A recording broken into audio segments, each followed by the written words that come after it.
Tiga ketua umum partai politik Agus Harimurti Yudhoyono, Muhaimin Iskandar, dan Airlangga Hartarto disebut Puan Maharani masuk radar bakal calon wakil presiden Ganjar Pranowo. Padahal parpol yang ketua umumnya disebut Puan sudah membangun koalisi dengan partai politik lain. Lalu apakah ini strategi menggoyang koalisi sebelah atau justru keinginan dari PDIP membangun koalisi besar? Untuk mengulasnya sore ini sudah bergabung di Kompas Petang ada Ketua DPP PDIP Sukur Nababan dan pakar komunikasi politik Prof. Karim Suryadi. Sore Bapak-Bapak. Sore, Audrey. Selamat sore, Audrey.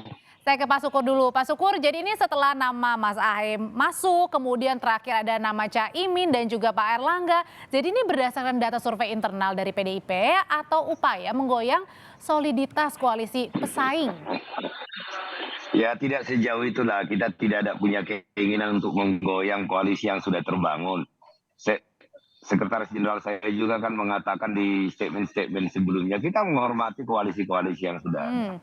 Nah, tetapi putra-putra terbaik bangsa kan, ya kita lihat semuanya. Tetapi di sistem mekanisme kami kan sudah jelas baku, Audrey, bahwa keputusan pencapresan dan pengusulan calon wakil presiden itu ditentukan ketua umum mutlak itu. Maka seluruh kader pada saat keputusan sudah dikeluarkan ya harus tegak lurus. Tetapi ya misalnya Audrey juga, kalau misalnya ini kan bisa masuk dalam radar. Semua orang bisa masuk dalam radar. Kalau semua orang bisa masuk dalam radar, tapi nama ketua umum parpol yang sudah punya koalisi lain masuk radar, itu pasti kan ada alasannya ya? Alasan utamanya Pak Sukur apa sih? Ya seperti yang saya katakan tadi, masuk dalam radar kan itu sah-sah saja. Tetapi keputusan di tangan ketua umum Profesor Dr. Haji Megawati Soekarno Putri kan. Jadi mutlak. Jadi keputusan itu tidak bisa diganggu dan tidak bisa diintervensi oleh siapapun. Pada saat sama seperti keputusan untuk mencalonkan Mas Ganjar kan. Ya Ibu Mega langsung sendirian. Nah, cawapres pun nanti seperti itu. Tetapi apakah nanti Ibu Ketua Umum saya akan mendiskusikan dengan berbagai elemen dan termasuk juga dengan Pak Ganjar kan tentu itu pasti akan dilakukan. Tetapi keputusan untuk siapa yang mendampingi Pak Ganjar, saya yakin itu mutlak di tangan ketua umum saya. Kalau beberapa nama ketua umum parpolnya disebut, ada nama Mas Ahy, Caimin dan juga Pak Airlangga, Prof. Karim yang disebutkan oleh Mbak Puan. Ini artinya apa sih yang dilihatnya, Prof? Ya, memang menjadi kebutuhan bagi PDIP untuk berkomunikasi dengan partai karena dua alasan.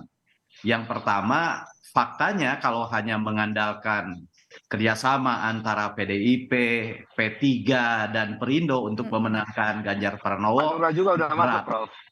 Hanura juga udah masuk, Prof. Iya, nama Hanura itu masih berat karena dia kurang lebih 30% gitu ya.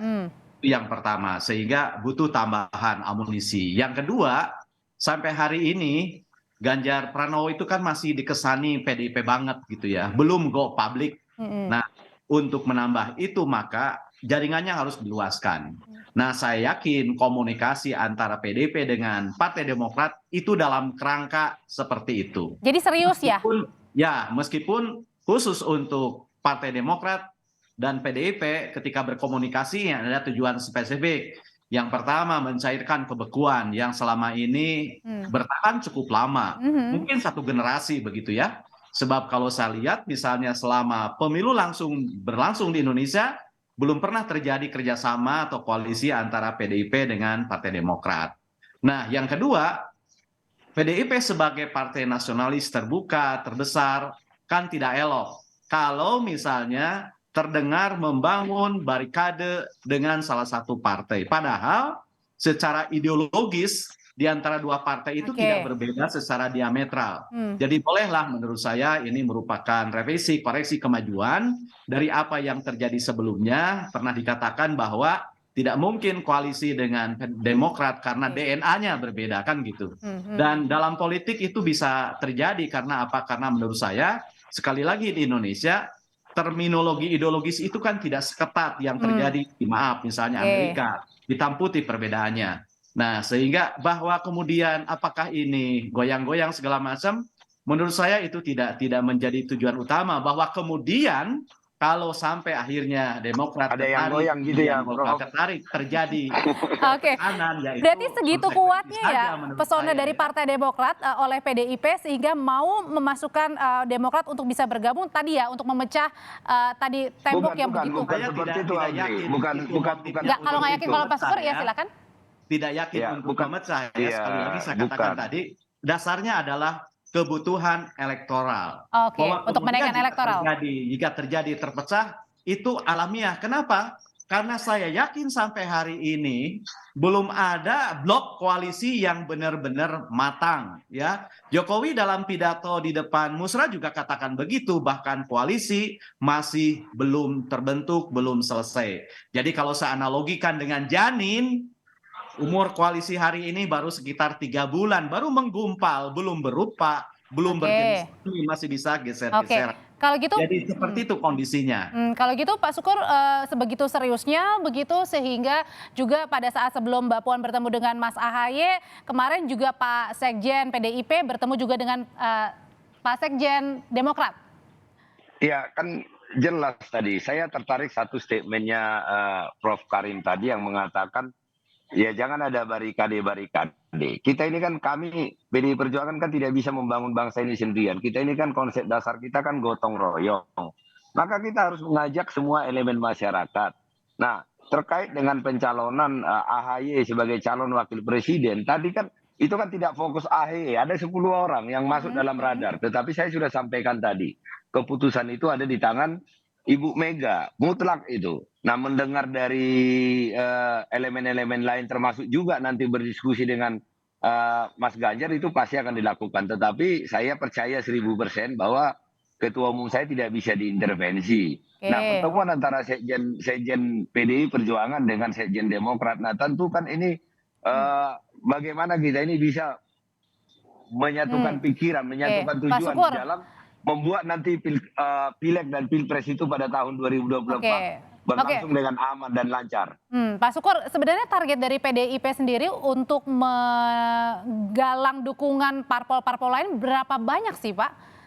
Untuk memenangkan ya, kan nama Pak Ganjar? Sebenarnya bukan, kami tidak memiliki target untuk sekian persen. Intinya adalah PDI Perjuangan bisa mengusung calon presiden dan calon wakil presiden sendirian. Nah tentu, tetapi kami akan terbuka jika ada partai-partai politik yang sejalan dengan keputusan kami di dalam misalnya calon presidennya. Nah, saat Ibu Mega memutuskan Ganjar Pranowo kan ini sudah bergabung, ada P3, ada Perindo.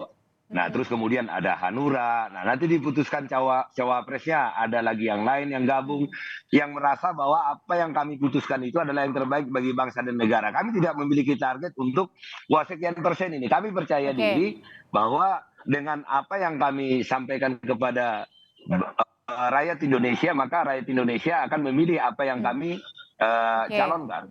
Oke, kalau gitu Prof. Karim, dengan PDIP yang mau bertemu dengan Demokrat, PDIP yang mau bertemu dengan PKB dan juga Golkar, itu artinya koalisi saat ini yang terbentuk di masing-masing baca pres masih cair, masih mungkin saja terjadi semuanya? Ya, saya bilang tadi koalisi belum matang ya, belum jadi, belum berbentuk, belum berupa, belum jenis kelamin. Saya bilang tadi analogikan dengan janin sebagai janin yang berusia 3 bulan. Tapi bisa mengubah peta politik yang ada juga, Prof. Sangat bisa berubah. Nah, begini, khusus dalam komunikasi antara PDIP dengan Demokrat, menurut saya dalam kalimat sederhana bisa dirangkum begini, komunikasi ini. Ini poin terus terang bagi PDIP, godaan bagi Demokrat, sekaligus juga tekanan bagi Anies Baswedan. Kenapa poin bagi PDIP? Karena banyak sekali insentif yang akan diterima oleh PDIP ketika pertemuan ini terjadi, apalagi kalau tujuannya tercapai gitu ya. Setidak-tidaknya ini akan memberikan image bagi PDIP sebagai partai terbuka, nasionalis, merangkul mana saja sebagai partai besar, memulai pembicaraan yang sudah membeku. Ini godaan bagi AHY sebab menurut saya kalau misalnya kalkulasinya menjadi calon wakil presiden, beda lagi ntar ya, tetap datang dari koalisi perubahan. Jadi kalau saat ini benar ya PDIP lagi menggoda Demokrat ya?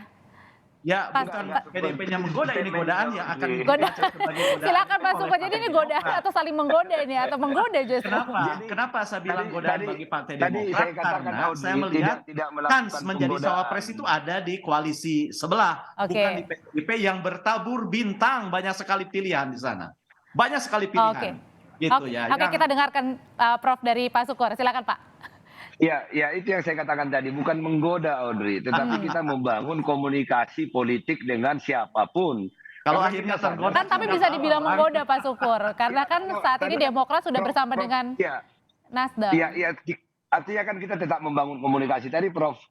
Karim mengatakan jika orang tergoda ya itu bukan urusan kami, tetapi kami itu adalah untuk membangun sebuah komunikasi bagaimana kita sebagai sebuah bangsa, biarpun kita berbeda partai politik, tetapi kita bisa mensukseskan di dalam satu pikiran bahwa pemilu tahun 2024 caleg dan presiden itu bisa berlangsung dalam damai.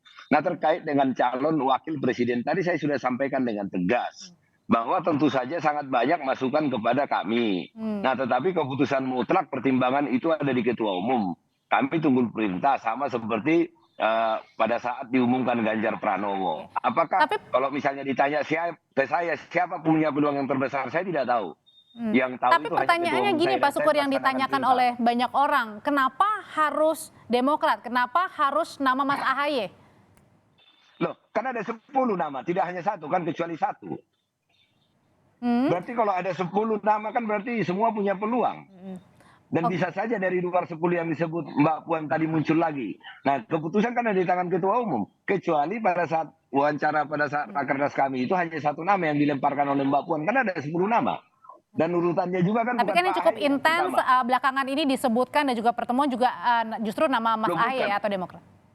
Nah, persoalannya adalah media yang narik-narik. Karena jarang kita berkomunikasi. Kita Karena kan menarik ya ketemu, Prof ya, Perindo betul ya kan Prof ya. Bukan. Perindo kan datang ke kantor kami. Dengan Hanura juga sudah terjalin kerjasama. Dengan P3 juga sudah terjalin kerjasama. Cuman ini kan media mana yang seksi ini. Nah, kalau tadi saya sampaikan tadi bahwa bisa saja nanti yang diputuskan ketua umum PDI Perjuangan itu di luar daripada yang sebelum disebutkan. Karena itu adalah hak prerogatif beliau. Nah, Oke. jadi kalau kecuali ini akan menarik kalau cuma satu nama yang dilemparkan Mbak Puan kemarin. Ini kan 10 nama. Audrey juga. Kalau misalnya saya bilang, Soalnya- Mbak, sampaikan Audrey, itu bisa saja keluar nama Audrey salah satu kan gitu. Oke. Kalau gitu Prof, sebenarnya semenariknya itu, tapi seberapa besar sih kans Demokrat bisa bersama dengan PDIP? Mungkin justru jangan baca cawapresnya juga dari Demokrat, Mas AHY.